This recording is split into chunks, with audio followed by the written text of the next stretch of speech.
Parlons de l'avenir, comment ça va se passer dans les prochains jours? Et ben concrètement, nous on va rien lâcher. Ce qui est sûr, c'est que derrière nous, il y a beaucoup de gens qui sont vénères.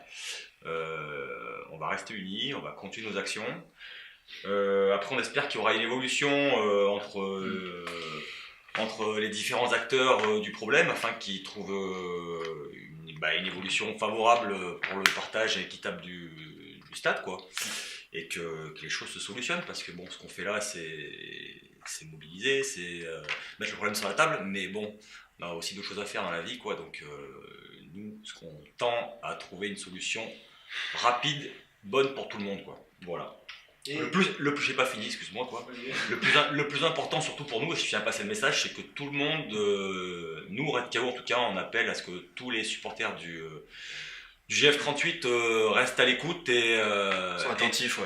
restent mobilisés, attentifs à tout ce qui se passe, à tout ce qui se diffuse actuellement et à toutes les actions futures qui vont venir. Voilà.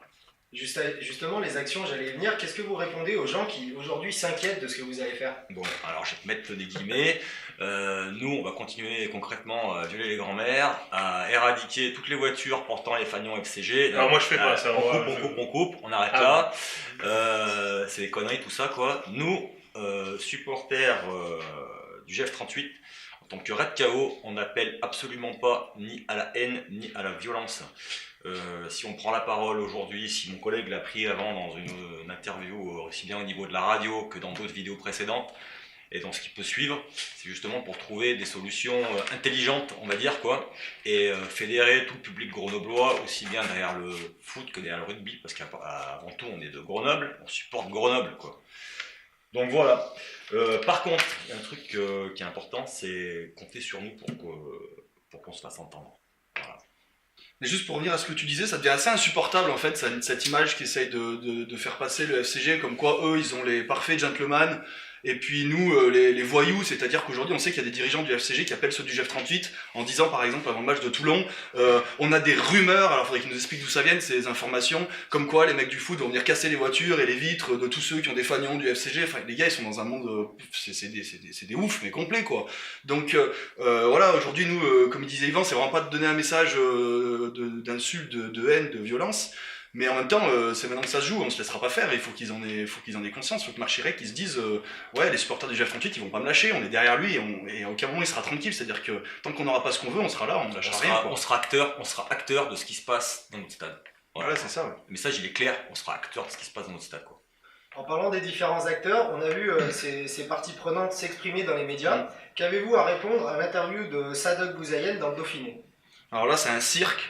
On a effectivement l'adjoint au sport de la mairie, donc Sadok Bouzaïen, qui nous dit dans un article du Dauphiné Libéré 3 choses. Un, que selon lui, les différentes collectivités n'ont pas failli. Donc il doit penser que tout va bien et qu'il a fait du bon boulot.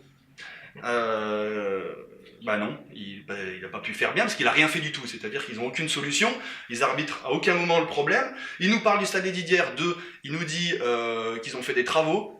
Allez-y, vous me direz s'il est devenu neutre, propre, accessible, prêt à la compétition pour qu'on puisse y jouer, même si on ne le souhaite pas, certains matchs délocalisés sur les week-ends où il y a des doublons. Il y a des photos de rugby encore. Ouais, mais c'est faux, archi faux, en plus on a des photos, on a des vidéos, on y est allé. Et surtout, quand on lui dit qu'il faut arbitrer la situation, il nous répond « Mais qu'est-ce qu'il faut que j'arbitre ?»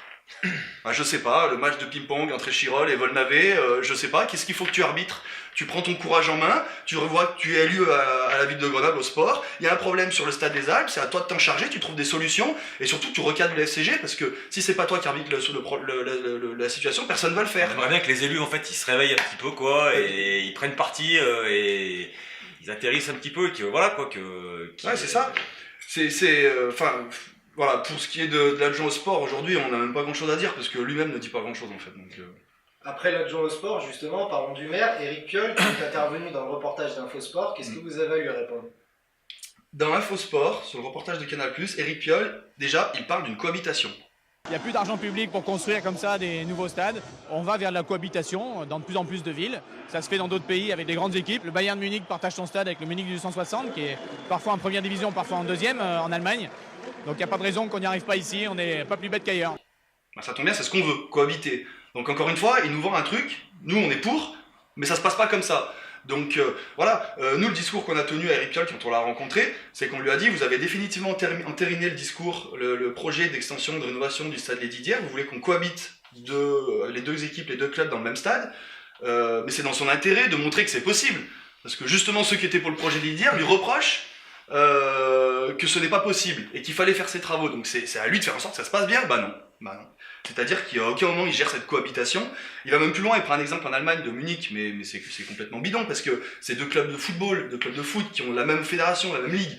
Donc c'est pas du tout la même problématique à Grenoble avec un club de foot et un club de rugby.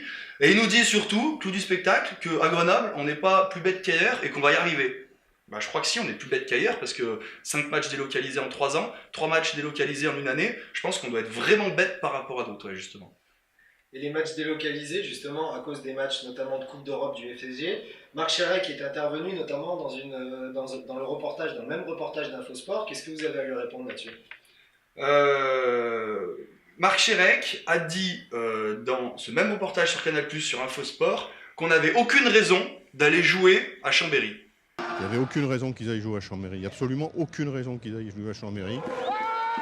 Ce truc-là a été utilisé pour faire monter un peu la sauce dans une discussion pour laquelle j'aimerais bien qu'elle revienne un peu apaisée et qu'on arrête de dire c'est notre stade, quand on sera en Ligue 2, il faudra que le CG s'en aille ou des choses comme ça. Pour moi, il y a une priorité qui est établie suivant le classement sportif.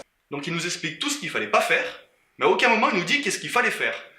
Donc évidemment, on n'est pas bête, on a compris qu'il sous-entendait qu'il fallait qu'on aille jouer au stade des Didières, mais il n'en parle pas, parce qu'il sait très bien que c'est pas possible. Parce que lui-même n'irait pas jouer ne serait-ce qu'un match dans un stade qui est entièrement aux couleurs du GF38 et du foot. Donc il sait très bien dans quel état il est le stade des Didières, parce que c'est lui qui a tout fait pour qu'il soit dans cet état-là. Donc il nous dit, faites pas ça, mais à aucun moment il nous dit ce qu'il faut faire. Donc il est bien gentil, mais ça va 2 minutes, quoi, voilà. Il a fait aussi une conférence de presse, on en parlait tout à l'heure. Qu'est-ce que vous avez à lui répondre ? Oula, plein de choses. J'en ai 3 pages. Il a fait une longue conférence de presse avant le match de rugby au Stade des Alpes entre le FCG et Montpellier. C'est la conférence de presse donc on n'a pas pu accéder, on c'est voulait celle de aller Métrosport. lui répondre en fait. Il dit donc plusieurs il a dit choses, tout ouais. ce qu'il a voulu. Je vais le citer, donc ouvrez et fermez les guillemets, sur plusieurs points, je vais essayer de ne pas être trop long. Déjà, il revient sur le premier communiqué du GF38 en disant que ce communiqué avait pour but de créer l'émotion, d'ironiser sur la réactivité du FCG, sur sa grandeur d'âme, l'accuser de manque d'humilité et de comportement antisportif. Et il dit, nous n'allons évidemment pas entretenir une polémique inutile en répondant directement à ça. 1, c'est lui qui l'a créé, la polémique. 2, c'est lui qui l'alimente. Et c'est un petit peu facile de dire ça. C'est notre démagogique, parce que en fait, c'est évident que c'est celui qui se met dehors, c'est celui qui crie le plus fort et qui gesticule le plus. Il a le bon rôle dans tout ça, lui, il nous met à la porte, et puis en plus, il se demande pourquoi est-ce qu'on gueule. C'est le monde à l'envers, quoi. Il nous dit aussi, je souhaite rappeler que le FCG a toujours pris ses responsabilités vis-à-vis des infrastructures sportives et commerciales. Apparemment, il a fait prendre plus que ses responsabilités, il a carrément tout pris à Grenoble parce qu'aujourd'hui il a 2 stades. Donc on sait qu'il sait prendre ses responsabilités, on a même bien compris qu'il est capable d'aller même encore plus loin. Il nous dit, non mais ça c'est formidable, il y a des trucs. Il nous dit qu'il est pour un partage durable et équitable du stade des Alpes comme stade de compétition pour les 2 disciplines, foot et rugby, quel que soit le niveau de compétition des 2 disciplines. C'est exactement ce qu'on demande nous. Donc pourquoi il fait pas en sorte que ce soit le cas ? Pourquoi est-ce qu'il fait tout pour nous mettre dehors ? C'est ça qu'on a envie de lui répondre. Et là, il se fout de notre gueule. C'est-à-dire qu'il nous dit, chacune des 2 disciplines pouvant ensuite développer leur activité hors jour de match, entraînement, centre de formation ou unité du club, sur un autre site a priori, les Didières pour le rugby et la Poterne pour le foot. C'est ce qu'on disait tout à l'heure. Nous avons été un peu agacés par la présentation faite dernièrement par certains acteurs du foot, donc pas très courageux, monsieur Chérec, qui pourrait directement citer le Red Chaos, s'il veut nous parler, il sait où nous trouver. Encouragé par le premier communiqué du GF38, Yvan, on en a parlé tout à l'heure, il faut quand même rappeler qu'on a en totale indépendance par rapport à notre club, surtout qu'on a communiqué avant lui. Donc c'est un petit peu raté de nous taxer de suivre bêtement ce que dit Max Marty et Stéphane Renoblet, parce que nous, on a parlé avant eux. Et donc il dit qu'il faut qu'on arrête de parler de son stade, tout ça. Encore une fois, c'est des arguments qui sont encore un petit peu faciles. Autre chose, il nous dit, donc là il répond directement à la première vidéo que l'on a faite sur Métrosport, où on dit qu'à partir de la Ligue 2, les règlements de la LFP, la Ligue de football professionnel, nous interdisent de partager le stade avec un autre club.